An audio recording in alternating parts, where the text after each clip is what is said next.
Сәлем қыздар, бүгін үй тұмарына жасауға қажетті материалдармен таныстырып өтемін. Бізге мата керек болады. Матаның екі түрін алсаңыздар болады. Велюр деген мата және королевский бархат деген. Осы екі матаны тұмар жасауға мен көбіне пайдаланамын. Себебі бұның бағасы өте тиімді және қолжетімді. Мынадай міне көк түсті керек бізге және қызыл түсті керек. Сосын ақ түсінен алып қойыңыздар. Осы үш түрлі түсті матаны көбіне қолданамыз. Тұмарға тапсырыс бергенде клиенттер осы үш түсті таңдап береді. Содан соң бізге мынадай синтефон деген материал керек. Бұны яғни тұмардың бөліктерін жасағанда подушкасын жасаймыз ғой тұмардың. Сонда ішіне қиып саламыз. Тұмарымыз томпайып тұру үшін. Содан соң мынадай поролон деген материал керек. Губка, яғни бұны да подушканың ішіне саламыз. Яғни тұмардың бөліктеріне саламыз. Содан соң бізге оюларды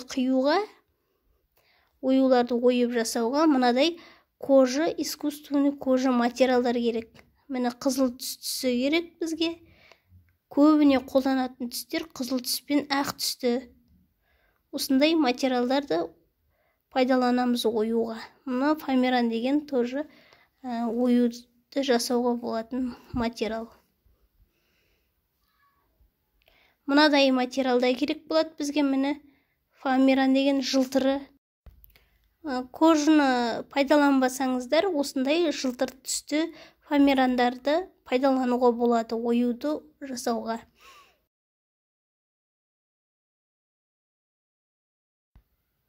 Мына көк түсті фоамиран матадан мынадай оюды ойып шығардым. Әдемі көрінеді тұмарға пайдаланғанда. Міне ақ түсті кожадан жасалынған ою.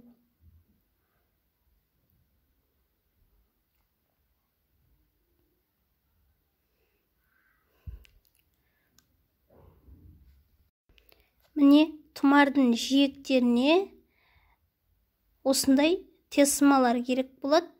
Жылтыр, күміс, золотистый, алтын түстес тесмалар. Міне жуан түрде керек, жіңішке түрде керек. Одан да жіңішке түрлерінде пайдаланамыз. Мынау күміс түсті, жуан түрі тесманың. Бұның тұмардың жиектеріне жапсырғанда өте әдемі көрініп тұрады. Бұдан да жіңішке түрі міне.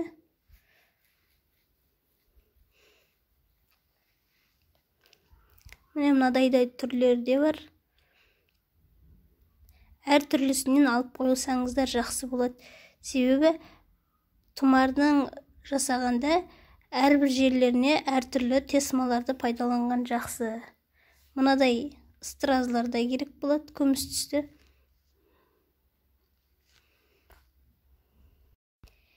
Енді бізге тұмарға қажетті тағы да бір материал.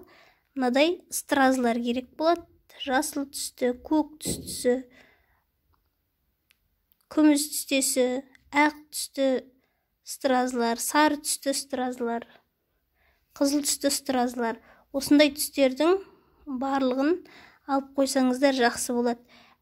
Тұмардың мысалы көк матадан жасасаңыздар тұмарды осы жердегі стразларды пайдаланып бір-біріне сәйкес келетіндей етіп таңдап жапсырасыздар. Қызыл түсті де тұмар жасайтын болсаңыздар тоже келтіріп осы стразларды пайдаланасыздар. Содан соң бізге мынадай түрлі түсті моншақтар керек болады. Жасыл түсі керек, сары түсі, қызыл түсі, көк түсі, ақ түсі. Әртүрлі моншақтарды алып қойсаңыздар өздеріңізге жақсы болады.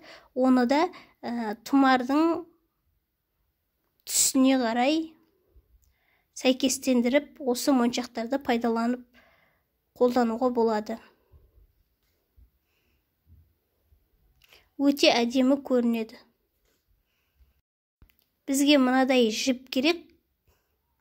Мұқият қатты жіпті пайдаланған жақсы. Ине керек. Мына моншақтарды осы жіпке дізбектеп тұмардың бөліктерін біріктіреміз. Содан соң бізге мынадай пистолет керек, клейге арналған, ыстық клейге арналған, сосын клейлер керек болады. Әрине бізге өткір қайшы керек, сызғыш керек. Содан соң бізге картон қағаздар керек болады. Мысалы, біздер 3 бөлікті тұмар жасауға мынадай картондар керек.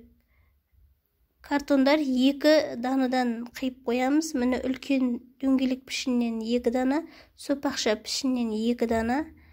Мынандай кішкентай бір дөңгелек пішіннен біреу керек.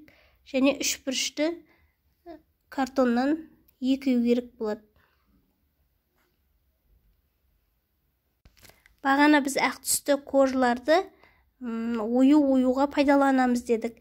Енді бізге мынадай әріптерге пайдалануға ақ түсті кожадан осындай әріптерді ойып қоямыз.